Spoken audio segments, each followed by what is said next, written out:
আজ অত্যন্ত বেদনার একটা দিন, কারণ আমরা জানি ভয়াবহ ইতিহাসের ভয়াবহতম ভূমিকম্প হয়েছে এবং সেটাতে আরো কত মানুষ যে হতাহত হয়েছেন তার প্রকৃত তথ্য আল্লাহ তাআলাই ভালো জানেন। হয়তো আমরা ধীরে ধীরে সেগুলো জানতে পারবো।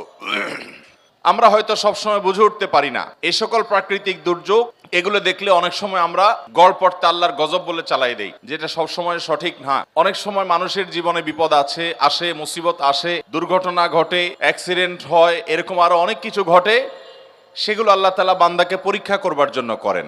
এই ধরনের দুর্ঘটনা যখন ঘটে তখন আমাদেরকে ভাবতে শেখায়। না ঘুমানোর নিয়ত করে যখন রাত 2টা 3টা সকাল 7টা 8টা 9টা 10টা অ্যালার্ম দিয়ে ঘুমায়, ফজরের নামাজ পড়ার নিয়ত নাই, ঘুমের সময় সে নিয়ত করেই শুইতেছেন। আপনি মোবাইলের ভিতরে অ্যালার্ম সেট করলেন 10টায় 11টায় 9টায় 7টা 8টায় উঠবেন, অফিসে যাবেন, কাজে কামে বের হবেন। আর এর মধ্যে যদি এরকম বিপদ আপনার আমার উপরে আসে, তো আল্লাহর নাফরমানি করার নিয়ত করে শুয়েছেন, ওই অবস্থায় মওত হয়েছে। এই মওত কখনো ঈমানদারের মওত হতে পারে না। ভাইরা আমার, এই সকল ঘটনা, এই সকল মুসিবত, এই সকল দুর্ঘটনাগুলো আমাদেরকে যে কত কিছু শেখায়। অন্য আরেকটি হাদিসে আমরা দেখি নবী আলাইহিস সালাম বলেছেন, ইন্নাল্লাহা ইযা আহাব্বা কওমান ইবতালাহুম, আল্লাহ তাআলা যখন কোনো মানুষকে পছন্দ করেন, কোন সম্প্রদায়কে পছন্দ করেন, আল্লাহ তাআলা তাদেরকে পরীক্ষায় ফেলেন, পরীক্ষায় নিপতিত করেন। আমান্না বলল, আল্লাহর আনুগত্যের কথা বলল, আর আল্লাহ তাআলা সেটাকে গ্রহণ করে নিলেন। এটা সব সময় হয় না, বরং আল্লাহ তাআলা অনেক সময় হ্যামার করেন, প্রেসার দেন, এবং আল্লাহ তাআলা সবকিছুই জানেন, আল্লাহর পরীক্ষা করার কিছু নেই। তারপর আল্লাহ তাআলা আমাদের কাছে প্রমাণিত করেন যে এই বান্দা আল্লাহ তাআলার খাঁটি বান্দা। তিনি আমান্না মুখে বলেন নাই, কলব থেকে বলেছেন, অন্তর থেকে বলেছেন। এই জন্য বিভিন্ন বিপদ আপদ, বিভিন্ন মুসিবত দিয়ে আল্লাহ তাআলা অনেক সময় মানুষকে পরীক্ষা করেন। অতএব এই যে প্রাকৃতিক যত দুর্যোগ হয়, সেটা ঝড় হোক, জলোচ্ছ্বাস হোক, কোনো দুর্ঘটনা হোক, ব্যক্তি জীবনে হোক, পারিবারিক জীবনে হোক, কোনো একটা ছোট্ট সমাজে হোক, একটা দেশের জন্য হোক, পৃথিবীর বড় অংশ জুড়ে হোক, এগুলোকে সব সময় আমরা চোখ বন্ধ করে আল্লাহর গজব হিসাবে চালাবো না। বিশেষ করে যখন ঈমানদারদের উপরে পতিত হবে, সেটা হতে পারে আল্লাহর পক্ষ থেকে পরীক্ষা, আবার হতে পারে আমাদের কোনো অপরাধের কারণে, কোনো পাপের কারণে, কোনো গুনাহের কারণে আল্লাহ রাব্বুল আলামিন আমাদেরকে শাস্তি দিচ্ছেন। কারণ আল্লাহ তাআলা কোরআনে অন্য আয়াতে বলেছেন, যাহারাল ফাসাদু ফিল বাররি ওয়াল বাহরি বিমা কাসাবাত আইদিন নাস,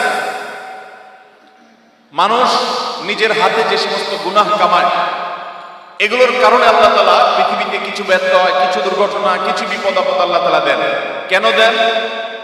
লিযিকাহুম বা'দাল্লাযী আমিলু, যাতে করে তাদের হাতের করা অপরাধ, নিজেদের কামাই করা গুনাহ, এগুলা কিছুটা শাস্তি, কিছুটা ভোগ, কিছুটা এগুলোর স্বাদ, অর্থাৎ এগুলোর প্রায়শ্চিত্ত যাতে কিছুটা তারা দুনিয়াতে করে ফেলে, যাতে করে তারা এই সমস্ত ঘটনা থেকে শিক্ষা গ্রহণ করে ফিরে আসতে পারে আল্লাহর দিকে। মোহতারাম হাজরিন,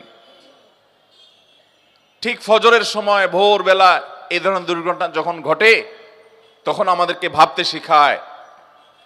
না ঘুমানোর নিয়ত করে যখন রাত 2টা 3টা সকাল 7টা 8টা 9টা 10টা অ্যালার্ম দিয়ে ঘুমায়, ফজরের নামাজ পড়ার নিয়ত নাই, ঘুমের সময় সে নিয়ত করেই শুইতেছেন। আপনি মোবাইলের ভিতরে অ্যালার্ম সেট করলেন 10টায় 11টায় 9টায় 7টা 8টায় উঠবেন, অফিসে যাবেন, কাজে কামে বের হবেন।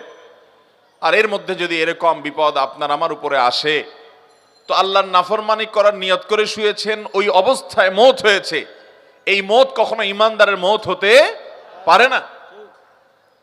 ভাইরা আমার, এই সকল ঘটনা, এই সকল মুসিবত, এই সকল দুর্ঘটনাগুলো আমাদেরকে যে কত কিছু শেখায়। একটা শহর শেষ হয়ে যাচ্ছে সামান্য 1 মিনিট সময়ের মধ্যে। আল্লাহ রাব্বুল আলামিন কিয়ামত যে কায়েম করবেন, সূরা জিলজালের মধ্যে যে আল্লাহ বলেছেন, ইযা জুলজিলাতিল আরদু জিলজালাহা, এই ঘটনা আমাদেরকে সে আয়াতের দিকে নিয়ে যায় যে আয়াতে আল্লাহ বলেছেন, যখন এই গোটা ধরা পৃষ্ঠ, এই গোটা পৃথিবীকে প্রকম্পিত করা হবে এবং ফেটে চৌচির হবে, মধ্য থেকে সব মানুষ জীবন্ত হয়ে আবার হাসরের ময়দানে একত্রিত হবে। কিভাবে গোটা পৃথিবীর এই সংসার ভেঙে শেষ হয়ে যাবে, ইস্পাত সভ্যতা এবং ইট বালুর এই দালান, এই সভ্যতা, এটা কিভাবে চুরমার হয়ে মাটির সাথে মিশে যাবে, আজকের কিছুটা অনুমান করা যায় কি যায় না? আল্লাহ রাব্বুল আলামিন আমাদেরকে শিক্ষা অর্জন করার তৌফিক দান করুন। মুহতারাম হাজরিন, আমাদের যে কাউকে এরকম বিপদের মুখোমুখি যে কোনো মুহূর্তে হতে পারে। অতএব ইমানদার সব সময় প্রস্তুত থাকবে যে আল্লাহ রাব্বুল আলামিন আমাকে যদি কখনো যে কোনো মুহূর্তে নিয়ে যান, যে কোনো মুহূর্তে নিতে পারেন, আমি যেন ইমানদার অবস্থায়, আমি যেন তওবাকারী অবস্থায়, আমি যেন মুত্তাকি অবস্থায় যেতে পারি। আল্লাহ আমাদের সবাইকে সেই তৌফিক দান করুন। ভাইরা আমার, এই ধরনের ঘটনা প্রায় ঘটে পৃথিবীতে, বড় বড় দুর্ঘটনাগুলো, কিন্তু আমরা কিছুদিন সেগুলো নিয়ে আলোচনা করি, আবার আমরা যে সে আগের জায়গায় ফিরে চলে যাই। অথচ এগুলো থেকে আমাদের শিক্ষা গ্রহণ করার কথা। বিশেষ করে ভূমিকম্প নিয়ে এবং এই জাতীয় আরো অনেক প্রাকৃতিক বড় বড় ঘটনাগুলো ঘটে, যেগুলোকে আমাদের আজকের প্রজন্ম, আজকের দুনিয়া ওইটাকে রীতিমতো এনজয় করার চেষ্টা করে। ফেরাউন আল্লাহ তাআলা তার ভিতরে কিছু অলৌকিকত্ব দিয়েছিল, কিছু পাওয়ার দিয়েছিল, সেও মনে করেছিল যে আমাকে আর ঠেকায় কে। ঈমান আনে নাই আল্লাহর নবীর প্রতি, ঈমান আনে নাই আল্লাহর দাওয়াতকে, আল্লাহর নবীর দাওয়াতকে গ্রহণ করে নাই। আল্লাহ রাব্বুল আলামিন তাকে ধ্বংস করেছেন, ধ্বংস করে তার লাশ আল্লাহ তাআলা রেখে দিয়েছেন এবং কোরআনে আল্লাহ তাআলা আয়াত নাজিল করেছেন, কাযালিকা নুনাজ্জিকা বিবাদানিকা লিতাকুনা লিমান খালফাকা আয়া। ও ফেরাউন, তোমার পরে পৃথিবীতে যারা আসবে তারা যেন তোমার লাশ দেখে শিক্ষা গ্রহণ করে, এই জন্য তোমার লাশকে আমি হেফাজত করব, আল্লাহ কোরআনে ওয়াদা করেছে। এটা পচতে দেওয়া হবে না, যেভাবেই হোক মানুষ এটাকে সংরক্ষণ করতে পারবে, এটা রেখে দেওয়া হবে মানুষের শিক্ষা গ্রহণের জন্য। কিন্তু মানুষ খুব কমই শিক্ষা গ্রহণ করে।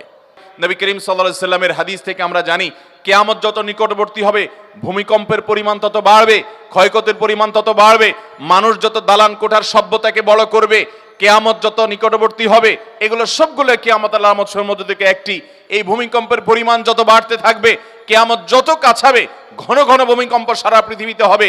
এর ভিতরে বড় আলামত সমূহের মধ্যে থেকে একেবারে কিয়ামতের কাছাকাছি সময় গিয়ে যে ভূমিকম্পগুলো হবে, সেগুলো একটা হবে পূর্বে, একটা হবে পশ্চিমে, ভূমি ধসের ঘটনা ঘটবে, একটা হবে মধ্যে। এরকম বড় বড় ভূমিকম্প হবে, ভূমি ধসের ঘটনা ঘটবে, যে গোটা পৃথিবীর সকল সিস্টেমকে প্রায় ধ্বংস করে শেষ করে দিবে এবং জানান দিবে যে পৃথিবীর আয়ু শেষ হয়ে এসেছে।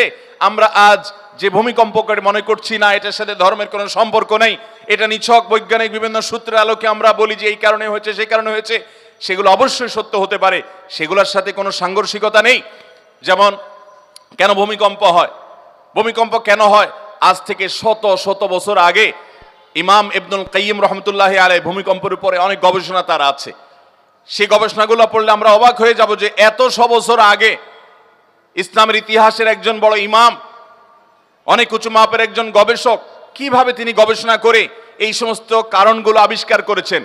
আমি নিজে ইবনুল কাইয়িম রাহমাতুল্লাহি আলাইহি এর এই সম্পর্কে গবেষণা পড়ে সমসাময়িক বিজ্ঞানীরা আজকের যে সায়েন্স এবং বিজ্ঞান ভূমিকম্পের যে কারণ দর্শায়, এটার কারণ যেগুলোকে ব্যাখ্যা করে, উল্লেখ করে, সেগুলোর সাথে মিলালে দেখি অবিকল মিলে যায়। অবাক করা বিষয়, সে তখন তিনি গবেষণা করে গেছেন। এরকম বাহ্যিক কারণ থাকতেই পারে।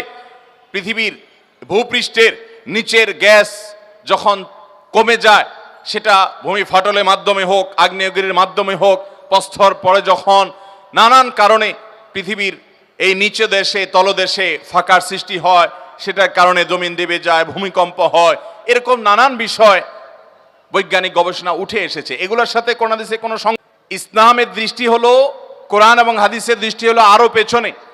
যেই কারণেই হোক না কেন, ওই কারণের পরের কারণ, তারও পরের কারণ, তারও পরের কারণ, যেগুলো সেগুলো বিজ্ঞান আর বলতে পারবে না, একজন ইমানদার বলতে পারবে আল্লাহর হুকুম হয়েছে, সৃষ্টি জগতের মালিকের ফয়সালা হয়েছে, তাই হয়েছে।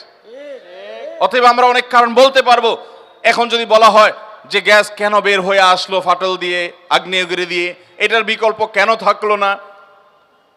জলোচ্ছ্বাস হলো, ঘূর্ণিঝড় হলো, নিম্নচাপ তৈরি হলো, কেন নিম্নচাপ তৈরি হলো সাগরে, তার কারণ কি? আপনি কারণ ব্যাখ্যা করলেন, সেই কারণের আবার কারণ কি? এই মুহূর্তেই বা কেন হলো, এখানেই বা কেন হলো? এগুলোর ব্যাখ্যা আপনি বলতে পারবেন না, কিন্তু ইমানদার বলতে পারবে।